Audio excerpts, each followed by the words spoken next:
పొదరిల్లు review చూద్దాం. మీరంతా కలిసి నాకు బలవంతంగా పెళ్లి చేస్తుంటే నాకేం చేయాలో అర్థం కాలేదు. నేను ఎంత చెప్పినా వీడి ఫ్రెండ్ నన్నే పెళ్లి చేసుకుంటానని చెప్తుంటే ఇంకో దారి లేక నేను ప్రెగ్నెంట్ అని అబద్ధం చెప్పాను. అంటే నువ్వు నిజంగానే తప్పు చేయలేదా? లేదమ్మా, నేనే తప్పు చేయలేదు.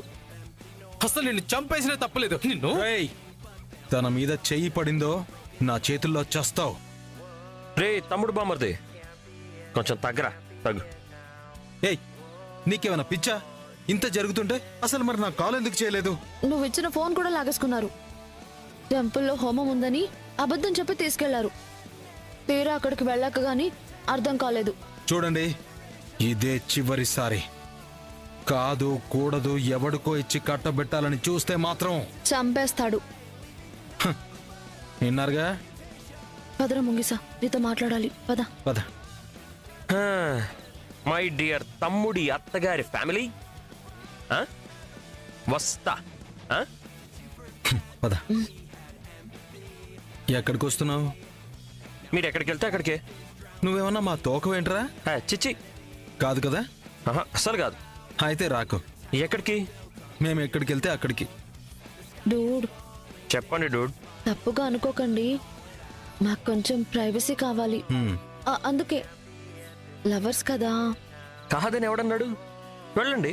మీరు కాస్త దూరం వెళ్తారా? ఎంత దూరం? మా మాటలు వినబడనంత.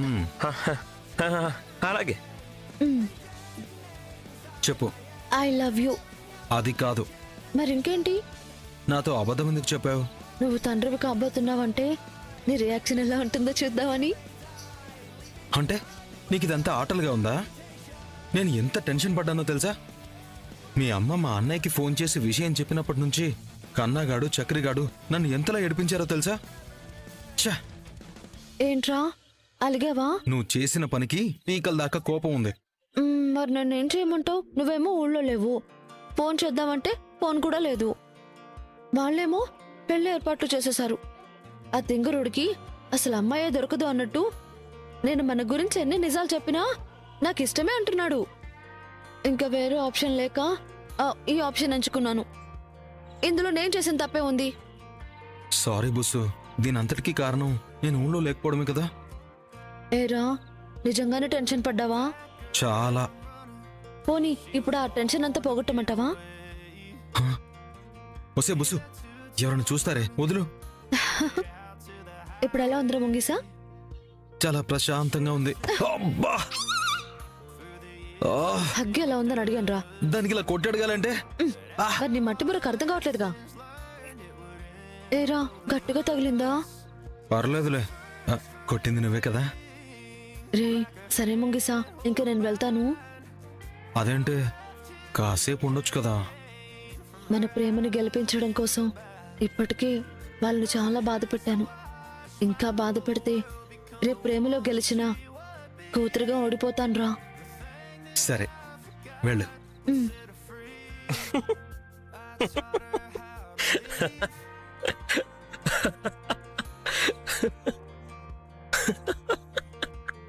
ఏంట్రా నువ్వు ఆగట్లేదురా. ఎందుకు?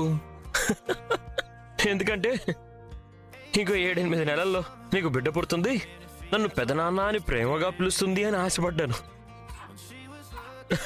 కానీ నీకు అంత సీన్ లేదని అర్థమైంది. అందుకే నవ్వు వస్తుంది.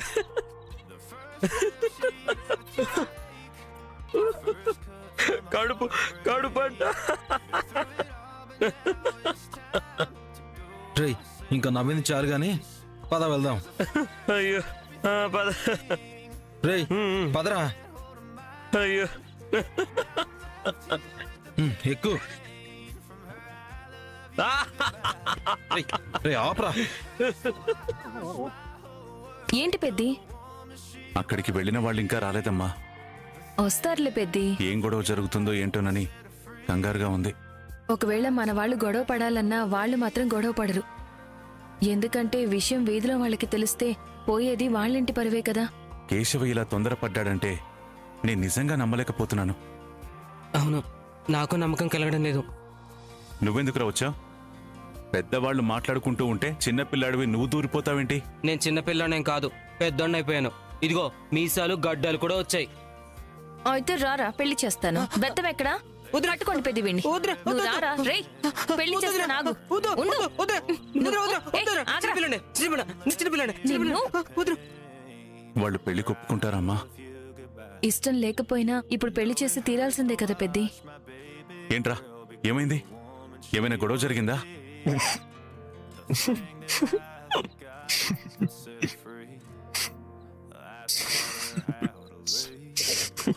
ఏంట్రా? గొడవ అయిందా అంటే నవ్వే వాళ్ళని మిమ్మల్ని చూస్తున్నాను. అసలేమైంది? చెప్పరా, నువ్వు చేసిన ఘనకార్యం గురించి చెప్పు. మీ బుస్సు చేసిన త్యాగం గురించి చెప్పు. నీ కష్టం గురించి చెప్పు. రే చెప్పరా. ఏంట్రా, ఏం జరిగింది? ఏమీ జరగలేదు అంటే రే, నువ్వే చెప్పరా. మీరెందుకు మాటి మాటికి నవ్వుతున్నారు? అసలేమైందో చెప్పరా కేశవ. బుస్సు ప్రెగ్నెంట్ కాదన్నయ్య. కాదా? రారా రా. నిన్ను వాడేంటి కలుగులో దూరిన ఎలకలా అలా పారిపోయాడు? వాడి సంగతి తర్వాత. మీరు చెప్పేదేదో సరిగ్గా చెప్పండి. ఇంతకు మించి ఇంకేం చెప్పలేను. గొడవ ఏదైనా చేస్తాడేమోనని వెనకే వెళ్ళాను. అక్కడికి వెళ్ళాక వీడి బుస్సు తను ప్రెగ్నెంట్ కాదు అని చెప్పింది. అబద్ధం చెప్పిందా? నిన్ను బెత్తం ఎదురా. ఉండ్రా. అయితే మరెందుకు ఇలా చెప్పింది? అంటే నేను ఊళ్ళో లేని టైం చూసి వాళ్ళ అమ్మ వాళ్ళు తనకి బలవంతంగా పెళ్లి చేస్తుంటే అది తప్పించుకోవడానికి ఇలా అబద్ధం చెప్పిందంట. బండి మీద కలిసి తిరిగినందుకే ఎలా ప్రెగ్నెంట్ అవుతుందో వీడికి అర్థం కాక అన్నయ్య చేతిలో చెంపదెబ్బలు తిన్నాడు. అమ్మయ్యా, వాళ్ళ అమ్మా నాన్న పరువు నిలబడింది. నువ్వు తొందరపడే మనిషివి కాదని తెలిసింది. ఈ విషయం వాళ్ళ ఇంట్లో వాళ్లకు ఇప్పుడైనా చెప్పిందా? వాళ్ళకి ఈ రోజే తెలిసింది. కేశవ వచ్చేదాకా శైలు ఆ అబద్ధాన్ని కంటిన్యూ చేసింది. ప్రెగ్నెంట్ కాదని తెలిస్తే వెంటనే పెళ్లి చేస్తారన్న భయంతో నిజం చెప్పలేదు. రాక్షసి ఇంట్లో వాళ్ళ దగ్గర అబద్ధం ఆడితే పర్వాలేదు, కానీ నా దగ్గర కూడా అబద్ధం ఆడింది. నీకెందుకు అబద్ధం చెప్పిందిరా? నన్ను కూడా టెన్షన్ పెట్టాలని అలా చెప్పిందన్నా. అమ్మయ్యా, ఇప్పుడు కాస్త ప్రశాంతంగా ఉంది. అంటే నీ బాబాయిని కావడం లేదా? వీడికి నీకెందుకు తొండకాయ? వీడికి ఇలా కాదు, సారీ పెద్దవాడు అయ్యాడంట. గడ్డలు మీసలు వచ్చాయట. సారీ వదినా, సారీ. కేశవ, ఏంటన్నయ్యా? సారీరా. ఎందుకన్నయ్యా? నేను తొందరపడి నీ మీద చేయి చేసుకున్నానురా. నీ ప్లేస్ లో ఎవరున్నా? చాయే చెద్దరు చాహియే. రే కన్నా, అదివరా.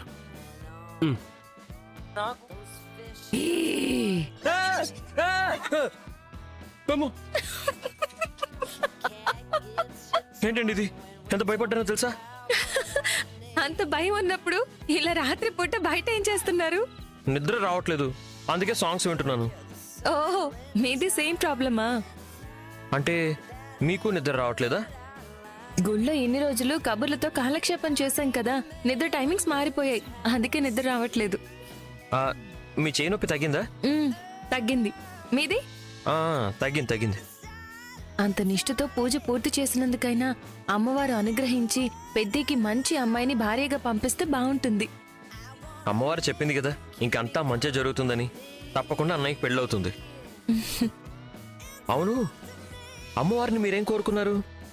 నాకంటూ ఏం కోరుకోలేదు, పెద్ది కోసమే కోరుకున్నాను. పెద్ది కోసమే ఆ పూజ పూర్తి చేశాను. మీరేం కోరుకోలేదా? కోరుకున్నాను. ఏమని? జీవితాంతం మీరు నాతో ఉండిపోవాలని. ఏం కోరుకున్నారంటే చెప్పరేంటి? గెస్ చేయండి చూద్దాం. మీ జాబ్ మీకు తిరిగి రావాలని కోరుకున్నారు, అవునా? అవును. చూసారా ఎలా చెప్పేశాను? శైలు తిన్రా. ఏంటి అక్కడే ఆగిపోయావు? ఎంత టైం అవుతుంది? ఆకలేయట్లేదా? రా రా, కూర్చో, వడ్డిస్తాను. కూర్చో అమ్మా. ఏంటే పిలిస్తే గానీ రావా? చాలు ఏం కూర వేయమంటావు? పప్పువే. ఇంకా కొంచెం బెండకాయ. ఇంకా ఇంకేం వద్దు, చాలు. ఇదిగో చికెన్ వేసుకో, నీకోసం స్పెషల్గా చేశాను. నా కోసం. నీకు ఆ కర్రీ అంటే చాలా ఇష్టం కదమ్మా, తిను. వరాలు వడ్డించు. ఉమ్, ఏంటమ్మా ఈరోజు ఎంత ప్రేమ చూపిస్తున్నారు? నీ మీద మాకు ప్రేమ లేదు ఎప్పుడే. అమ్మా శైలు, నీళ్ళు తాగు. ఇదిగో, వాటర్ తాగు. నీళ్ళు తాగు శైలు. వాటర్ తాగమ్మా. తాగు, వాటర్ తాగు. ఇందాక అలా జరిగినందుకు కోప్పడతారేమో అనుకున్నాను. కొడితే మారవని అర్థమయ్యాక కూడా ఎందుకు కొడతాను? ఇన్నాళ్ళు ఎంతో ప్రేమగా పెంచుకున్నాం. ఏదో మా మాట వినట్లేదన్న కోపమే తప్ప నీ మీద మాకు ఎలాంటి ద్వేషము లేదు శైలు. అవును శైలు, జరిగింది ఏదో జరిగిపోయింది, ఇంకంతా మర్చిపో. నా ఫ్రెండ్ ప్రకాష్ గాడు నిన్ను పెళ్లి చేసుకోవడానికి ఇప్పటికీ రెడీగా ఉన్నాడు. నువ్వు అంటే చాలు వచ్చి తాళి కట్టేస్తాడు. ఏమంటావు? అనుకున్నాను. హ్మ్. మీ ప్రేమ వెనకాల ఇలాంటి కుతంత్రం ఏదో ఉందని నేను ముందే అనుకున్నాను. అది కాదే, మేం నీ మంచి కోసమే కదా చెప్తున్నాం. ఏంటమ్మా మంచి? ఇష్టమైన వాడిని మర్చిపోయి ఇష్టం లేని వాడిని పెళ్లి చేసుకోవడమా? మీరు ఎన్ని చెప్పినా ఎంత బుజ్జగించినా నా నిర్ణయం మారదు. నేను పెళ్ళంటూ చేసుకుంటే కేశవానే చేసుకుంటాను. అది జరగని పని. నోరు మూసుకొని మేం చూపించిన వాడితోనే తాళి కట్టించుకో. వరాలు నువ్వాగు. చూడమ్మా, కళ్ళల్లో పెట్టుకుని పెంచుకున్నాం. మా కళ్ళ ముందే నీ జీవితం పాడవుతూ ఉంటే చూస్తూ ఎలా ఊరుకోగలం? నీ క్షేమం కోరే నీ భవిష్యత్తు బాగుండాలనే చెప్తున్నాం. ఆ కేశవకి చదువు లేదు. వాళ్ళ నాన్న వాళ్ళ అమ్మనే హత్య చేసి జైలుకు వెళ్ళొచ్చాడు. పైగా ఆ ఇల్లు కూడా కోర్టు కేసులో ఉంది. ఆ కేసు తేలేంత వరకు దానికి కనీసం రంగులు కూడా వేయలేరు. ఒకవేళ వాళ్ళ అన్నయ్య కేసు గెలిస్తే ఆ ఇల్లు కూడా పోతుంది. అందరూ రోడ్డున పడతారు. చూస్తూ చూస్తూ అలాంటి ఇంటికి నిన్ను కోడలుగా ఎలా పంపిస్తాం శైలు? కానీ నాకు అవన్నీ తెలిసే ప్రేమించాను నాన్న. అది నాకేం సమస్య కాదు. కానీ వాడికిచ్చి పెళ్లి చేస్తే మాకు సమస్య అవుతుంది.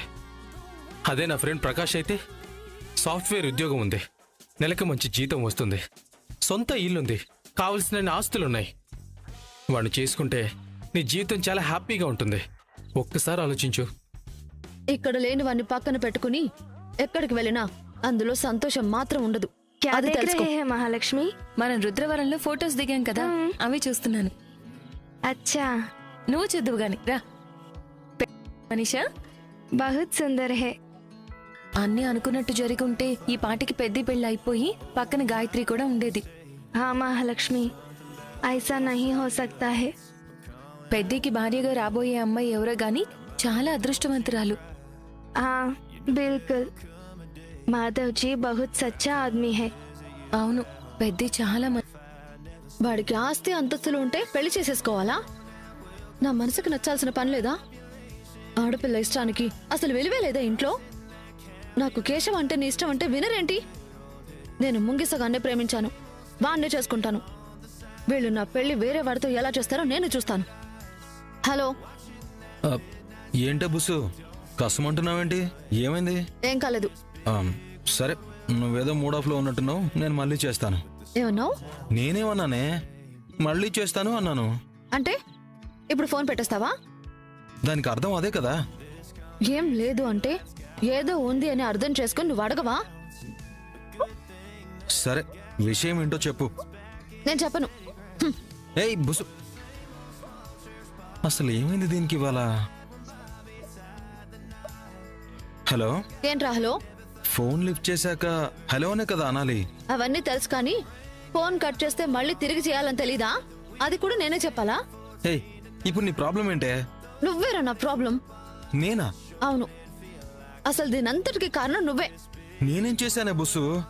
ఏం చేయడం ఏంట్రా? నేనేదో ప్రెగ్నెంట్ అని చెప్పాననుకో, అది నిజమో అబద్ధమో దాన్ని అలాగే కంటిన్యూ చేయొచ్చు కదా. టీ తీసుకోండి. మీరిలా ఏ ఎంప్లాయీ లీవ్ పెట్టినా ఇంటికెళ్ళి పరామర్శిస్తూ ఉంటారా? మా ఆఫీస్లో లక్కీ అడుగు పెట్టగానే పెద్ద ప్రాజెక్ట్ వచ్చింది. అందుకే మా లక్కీ జామ్ అనుకుని అప్పటి నుంచి లక్కీ అని పిలుస్తూ ఉంటాను. కొంచెం స్పెషల్ కేర్ తీసుకుంటాను. ఇలా అతి జాగ్రత్తలు తీసుకునే వాళ్ళని నమ్మొద్దండి. నమ్మితే ఏమవుతుంది? ఇప్పుడు ఫ్రెండ్ అంటాడు, ఆ తర్వాత ఏదో టైం చూసి మిమ్మల్ని ప్రేమిస్తున్నాను అంటాడు. అంటే తప్పే ఉంది. అంటే మీరు అతన్ని ప్రేమిస్తారా? ఏమో, ఫ్యూచర్లో ప్రేమిస్తానేమో, ఎవరికి తెలుసు. మన ఛానల్ ఇప్పటివరకు సబ్స్క్రైబ్ చేయకపోతే సబ్స్క్రైబ్ చేసుకొని బెల్ ఐకాన్ ఆన్లో పెట్టుకోండి. ఈ వీడియో నచ్చితే తప్పకుండా లైక్ చేయండి. ఈ వీడియోపై మీ అభిప్రాయాన్ని కామెంట్ సెక్షన్లో తెలియజేయండి.